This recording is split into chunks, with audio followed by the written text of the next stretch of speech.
my assignment was a country I'd never been to, but my assignment was to befriend that government, find the bag man. They had a belief of who the bag man within the government was going to be. So it was my assignment to get to that country, befriend the government, befriend the bag man, and get that person 10 minutes alone in a room with Hillary Clinton. And that was the objective, that sometime in the next 2 months, there's going to be a room that Hillary Clinton walks in and the bag man is in, and they have 10 minutes alone. You take it from there, Patrick.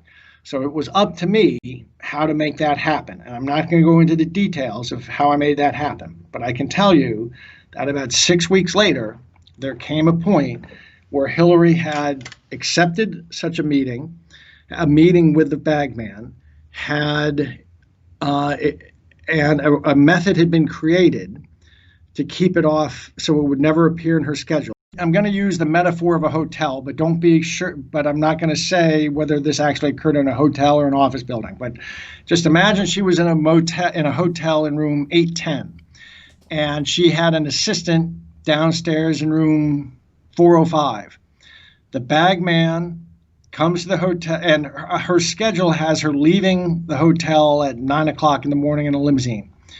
The bag man would come to the hotel, would go to room 405, where the assistant would let the bag man in and then slip out.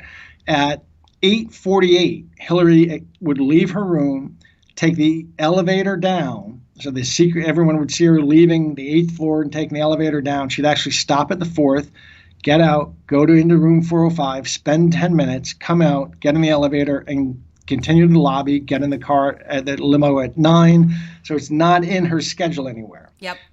She had agreed to do that. 13 hours before the meeting, there was this point where she understood what she was doing. She had agreed to the meeting, and the bag man was in position, understood he had to walk over at exactly that time, 10 minutes earlier, et cetera, and the curtain comes down for me. Anyway, they come into the meeting and they say, we need you to forget everything that happened, and we mean it. And they were almost threatening. They said, we mean it. This is like, you got to erase every trace of this from your memory. And these are 3 very good guys, by the way, that I think they felt very bad about what was going on. And I said, I don't get it, fellas. I don't get it. And they gave me this story that was, look, we've figured out, the Bureau knows Hillary's going to be president. Nothing can stop that now. And first thing she's going to do the day she becomes president is she's going to send her goons over to the FBI, and they're going to say who investigated Hillary. And all of us who were part of it, Patrick, will be destroyed, and that includes you. So this mission has been scrubbed from the highest levels. President Obama has his people across the federal bureaucracy at this point, but especially the DOJ. Think of there as being a Bunsen burner at the heart of the DOJ, and that information about the 2 bribes you were part of gathering is going to be sitting on that Bunsen burner.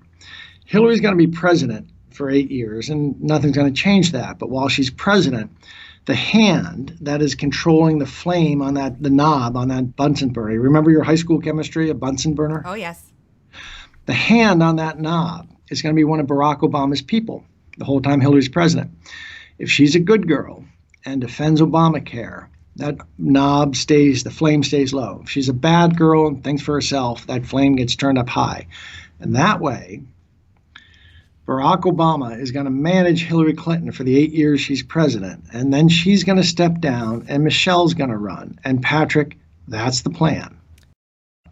Oh, I left out the best part. I'm sorry. When they asked me to bribe Hillary Clinton, I said, whose orders are these coming from? Oh, no, I asked for a letter. That's right. I asked for a letter that I could have in a safe that said, hey, you're asking me to bribe a presidential candidate. And, so memories, And they came back a couple of days later and said, we've been told to tell you, you can't be given a letter, but if you'll come to Washington, the director says you can be shown a letter. And I said, oh, the Director Comey's asking this. And they both simultaneously coughed into their hands and pointed up to the ceiling, not so subtly, and kept coughing, but pointing, and I said, and nodding and coughing and pointing up to the ceiling. And I said, you mean Director and the President? And they both immediately started nodding vigorously as they coughed into their hands. So I said, well, you tell the Director Comey and President Obama that a from them is good enough for me and to consider Hillary bribed. So I had done that at the beginning of this bribe thing, and I used the names Comey and Obama, and they nodded and confirmed it.